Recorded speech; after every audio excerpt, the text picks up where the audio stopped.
La journée Salut du à défi. tous, c'est Bangda, je me bienvenue sur cette vidéo où on retrouve Eric et Dao et donc on va parler de changement. Donc les changements, qu'est-ce que c'est? Est-ce que ça existe réellement? Est-ce qu'on l'on change? Est-ce qu'on n'en change pas? Eric, je te sens chaud bouillant sur la question. Je ne vais rien Je accumuler t'écoute. pendant 2 ans et un jour. Alors, Vas-y Eric, je t'écoute. On discutait en off de plusieurs sujets qu'on pouvait aborder, donc c'est un peu parti dans tous les sens. Et Dao on s'est demandé qu'est-ce qu'un changement, d'accord? Et parce que je suis le premier à rabattre les oreilles des gens autour de moi en leur disant c'est le moment de changer. Alors, je suis un peu de l'école Dr House, People Don't Change, mais je pense pas qu'on change réellement, mais je pense qu'on peut rediriger certains schémas de comportement. Donc, un compulsif peut passer d'une compulsion, par exemple, une compulsion à bouffer à une compulsion à faire du sport. Un masochiste peut passer d'une compulsion à se détruire par l'abus de substances je reprends par exemple un truc qu'on considérerait comme plus sain, à courir des marathons de 100 km, enfin des 100 km parce que ça le punit, etc. etc. Et donc, je me demandais quels sont les mécanismes qu'on peut utiliser pour rediriger nos schémas de comportement dans quelque chose qu'on juge à ce moment-là, nous, plus sain. Qui ne sera pas nécessairement plus sain aux yeux de quelqu'un d'autre, mais en tout cas qui nous convient mieux à ce moment-là, qui est, comme dirait un certain chauve, juste et bon pour nous à ce moment-là. Et et donc c'est quelque chose qui m'intéresse parce que je suis en train d'essayer justement de rediriger certains patterns. Et je me suis très bien rendu compte, donc au contact de Pan, au contact de Dao, de personnes qui se posent beaucoup de questions à ce niveau-là, que étant un obsessionnel compulsif, au lieu de voir ça comme mon obsession compulsive comme une tare, je peux l'utiliser comme un moteur.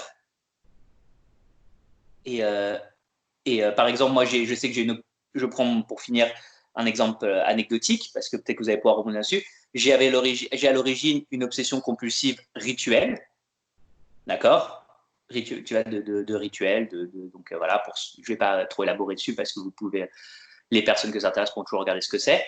Et je n'avais jamais compris les obsessifs compulsifs organisationnels. Propreté, d'accord, netteté, etc.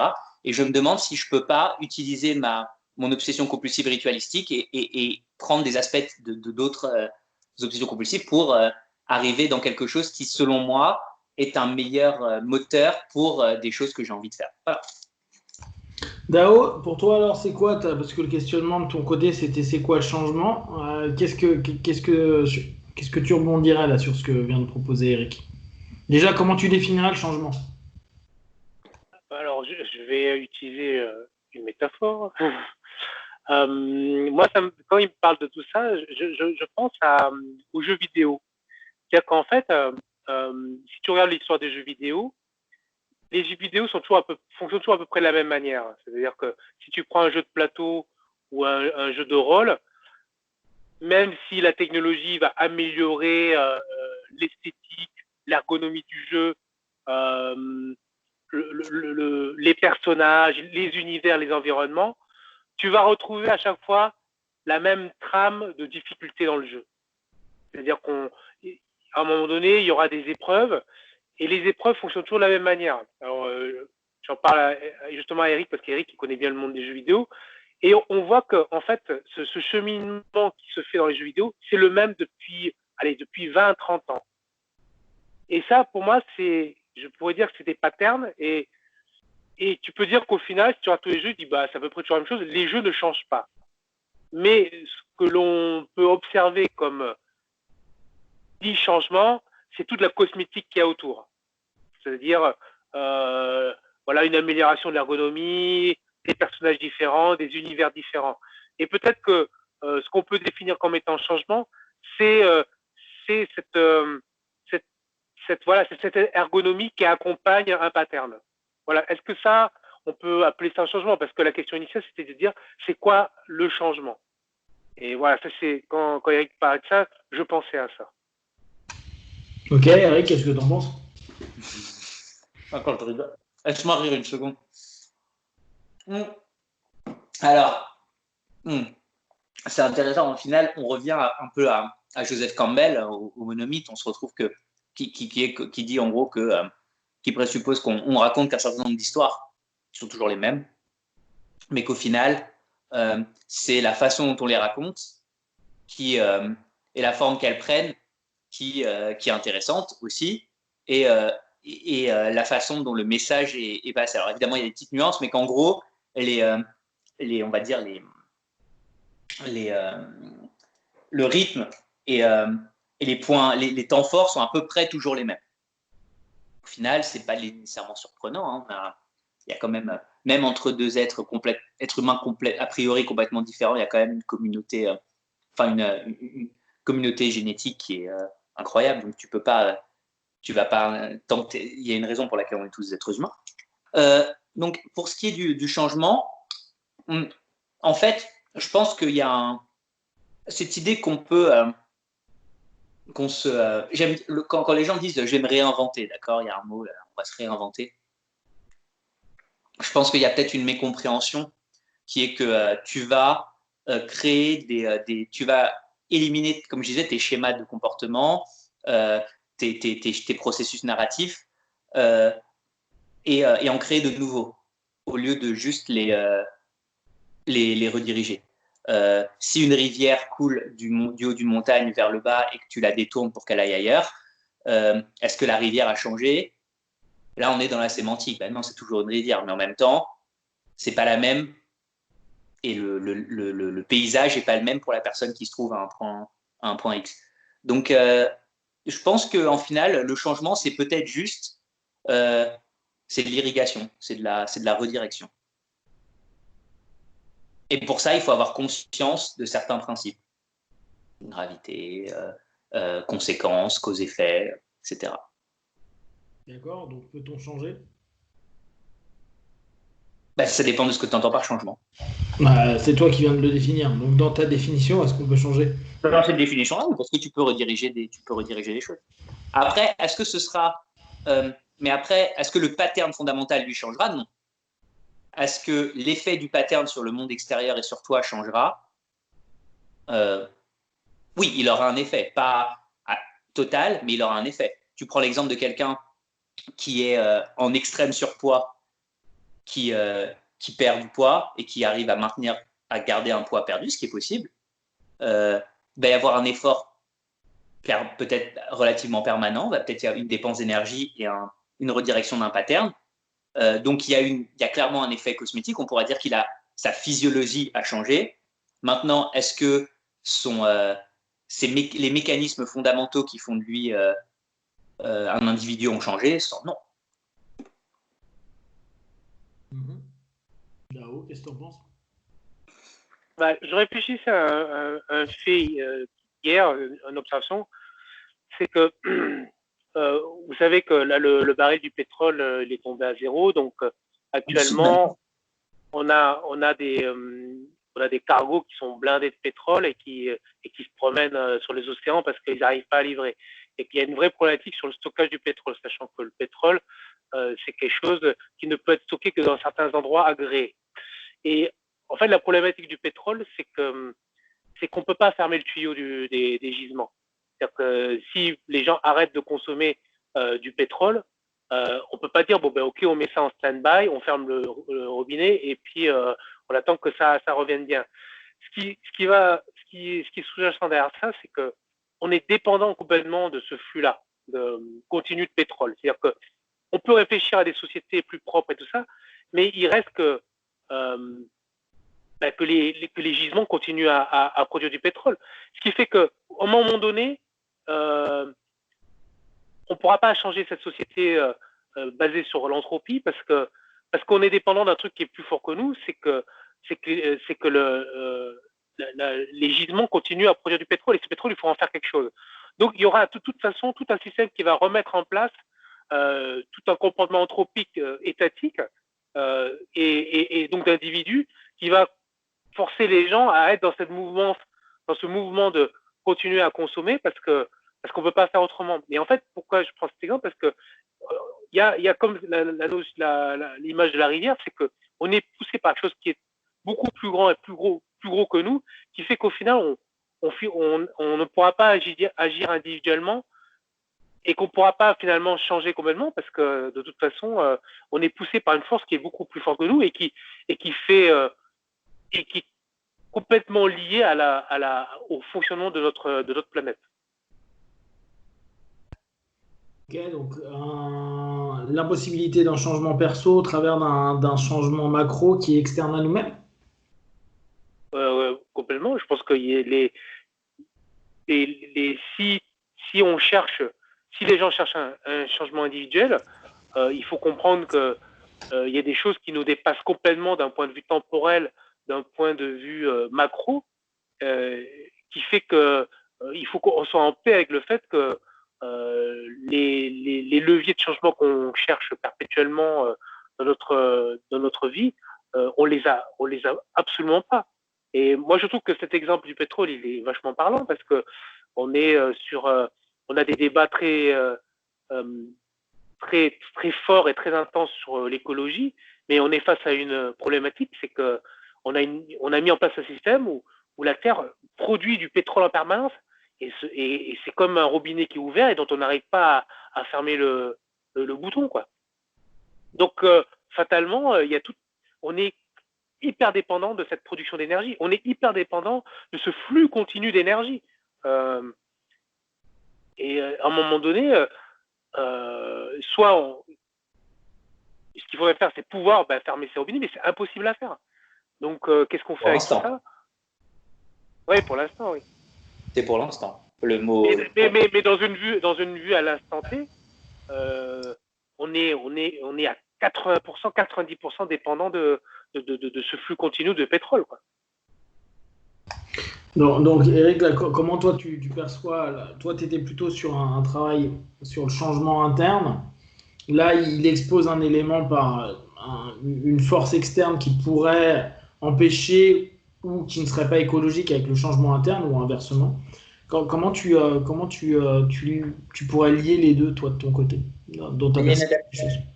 Alors, il y a plusieurs choses. Là, on parle du pétrole, c'est un peu la même problématique qu'on a avec les déchets nucléaires. Hein.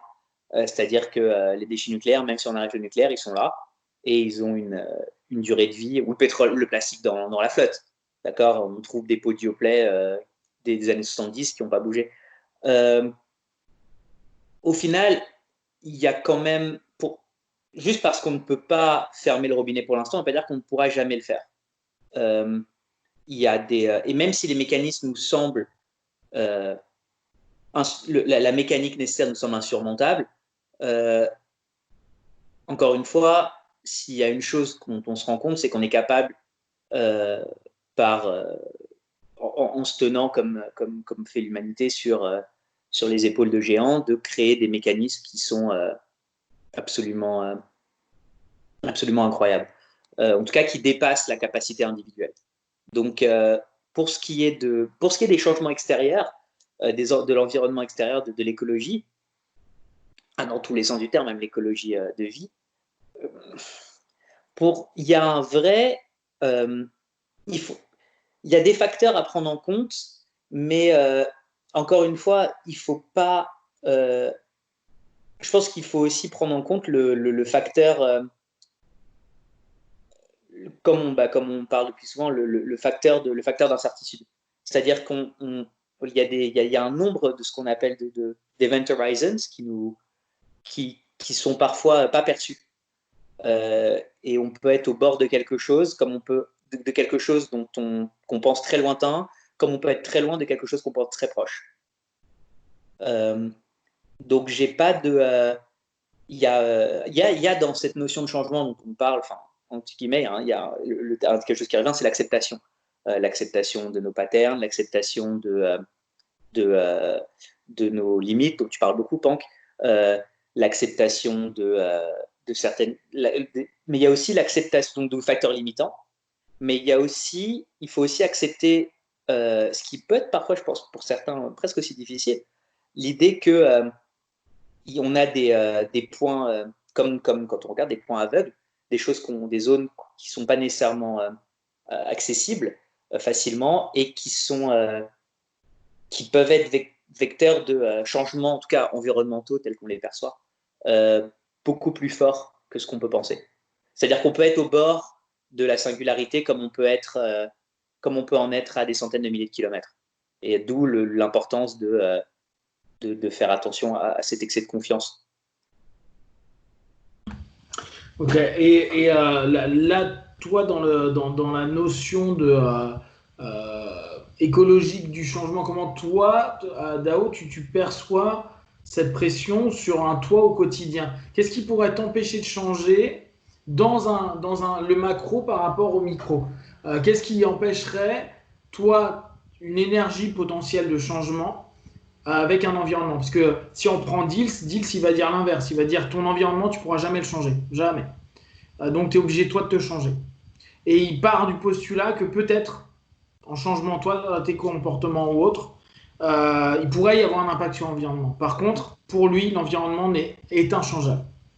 C'est quelque chose qui ne se change pas. C'est-à-dire que là, il y a un changement actuellement, il y a ce qui se passe avec le pétrole.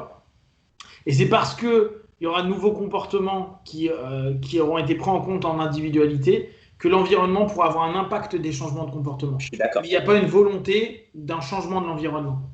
La volonté de changement de l'environnement, comme peut proposer l'écologie ou autre, peut être quelque chose qui est complètement faux, parce qu'on veut, nous, influencer quelque chose qu'on ne peut pas influencer. Ou en tout cas, on n'a pas encore trouvé les leviers suffisants pour. Par contre, nos propres comportements, puis après nos propres connaissances sur nos comportements, etc., bon, c'est une pyramide, peut donner éventuellement à ce moment-là une modification indirecte pour l'environnement. Mais ça ne sera pas quelque chose qui va être sciemment voulu. Donc là-dessus, toi, comment tu te situes dans un changement? Comment tu sens la pression d'un environnement sur ton changement? Et est-ce que tu as l'impression que ça empêcherait un changement en interne? Et Eric, après, pareil, sur le questionnement.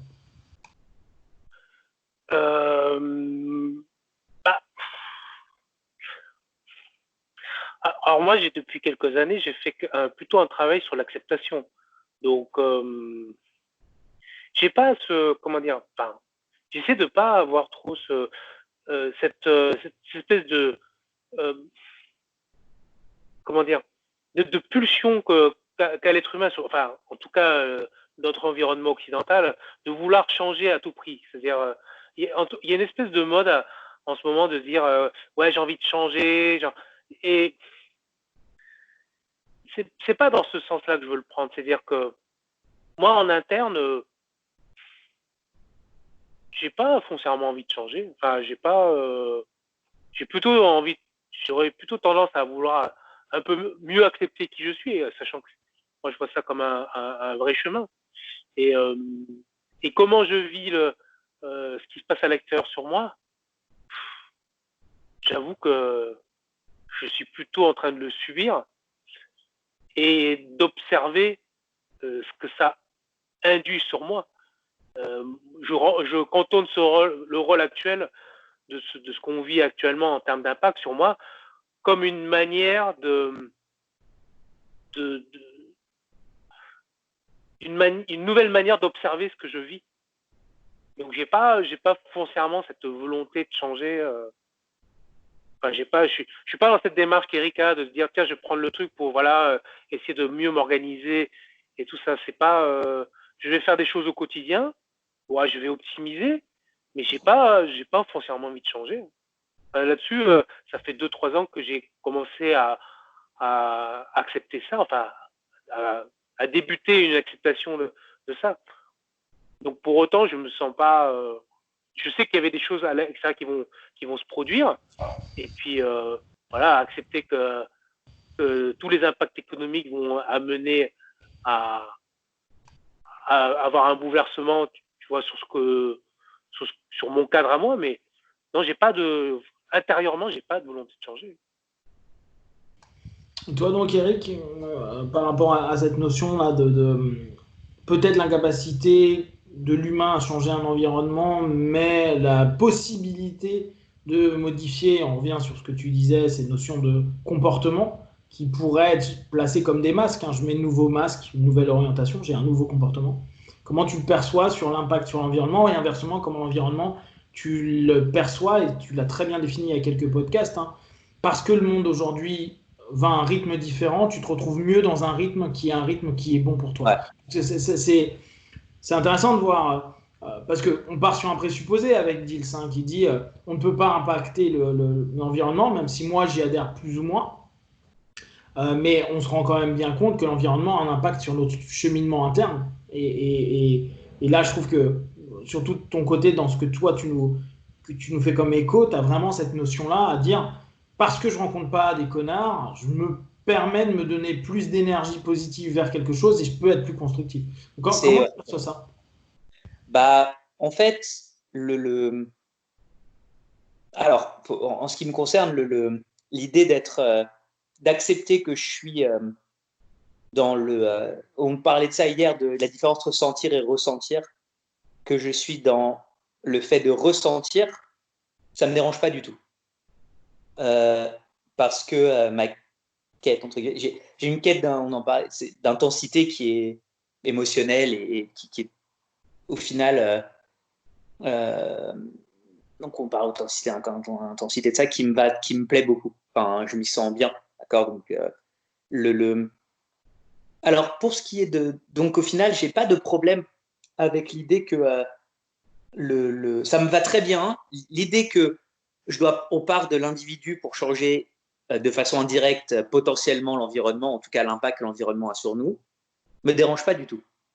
Je suis d'accord avec toi, c'est pour moi la grande erreur des idéologies politiques et c'est parfois religieuses mais politiques du XXe siècle, c'est que cette idée de penser qu'en changeant totalement un environnement, on va totalement changer son occupant. Parce que les données à prendre en compte sont parfois tellement importantes et il y a tellement de données qui ont l'air évidentes qui en fait sont des mirages. Alors si je prends l'idée du communisme, parce que le communisme c'est vraiment un changement d'environnement, c'est un changement étatique, l'idée que l'être humain acceptera de mettre quand il est au-delà quand il est dans des nombres à très très grande échelle et des nécessités de production à très très grande échelle, tout en commun, pour moi c'était cette phrase good idea, wrong species. C'est pas parce que ça semble évident que c'est pas complètement ridicule. Alors que cette idée de changer, de rediriger, parce qu'on dit changer, on va arrêter, de rediriger nos comportements pour modifier à la fois notre environnement, en tout cas vis-à-vis de ce qu'on perçoit, notre perception de notre environnement, et parfois aussi d'être capable de modifier ou de mitiger certains effets qu'on juge négatifs que notre environnement a sur nous. Ça, oui, ça, je pense que c'est possible.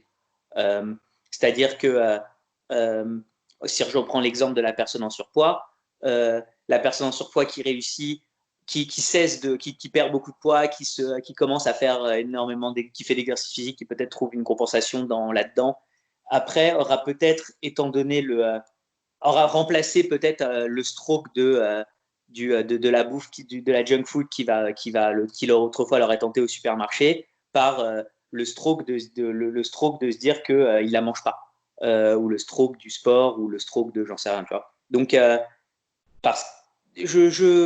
moi j'ai plutôt tendance à dire que on peut changer un environnement à très très grande échelle.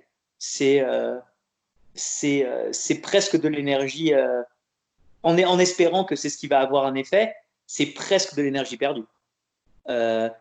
Alors que on peut changer, évidemment, ça ne veut pas dire que on ne peut pas avoir un accès à certaines choses qu'on peut modifier. Modifier plutôt que de changer. Modifier, je trouve que c'est plus. Mais on peut. Ça reste. J'ai l'impression que ça reste souvent des choses qui restent ce qu'on appelle à échelle humaine.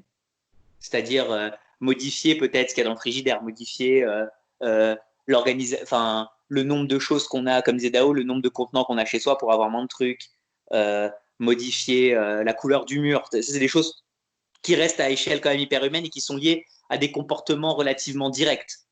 Je prends un peu de peinture, je peins mon mur. Ensuite, dire je vais modifier mon quartier. On voit bien, moi, ma théorie, c'est que l'urbanisme, c'est quasiment toujours un échec. parce que et j'ai l'impression que l'urbanisme qui marche, entre guillemets, donc les grands plans à la Haussmann, alors après il y a peut-être débat sur le fait est-ce que ça a marché ou pas, c'est souvent des plans qui sont faits sans prendre vraiment l'humain ou leur effet en compte. Haussmann, il se basait pas sur qu'allait penser le Parisien pour le meilleur vivre ensemble. C'était il faut qu'on fasse des grands boulevards pour éviter que quand il y a des révoltes, ils puissent bloquer les trucs. Ça c'est facile à contrôler. On va créer un truc. Moi, je trouve que ça c'est beau. Coup de bol, j'ai du goût quoi. Donc voilà. Dao, pour conclure. Pour conclure, sur la question du changement, ce serait intéressant de voir justement il faut avoir des témoignages là-dessus, mais tu vois, par exemple, tu vois, ma famille qui est vietnamienne, ils ont connu l'arrivée du communisme dans leur pays et qui a obligé, tu vois, ma famille qui était très riche, qui avait des grandes possessions, etc., à tout quitter et à partir vraiment en boat people ou par d'autres moyens, de quitter leur pays et se retrouver en France avec quasiment rien. Enfin, moi, j'ai vu arriver mon oncle et ses enfants et ma tante. Ils sont arrivés à 5 dans une petite chambre et observer en fait ce que ça a impacté eux dans leur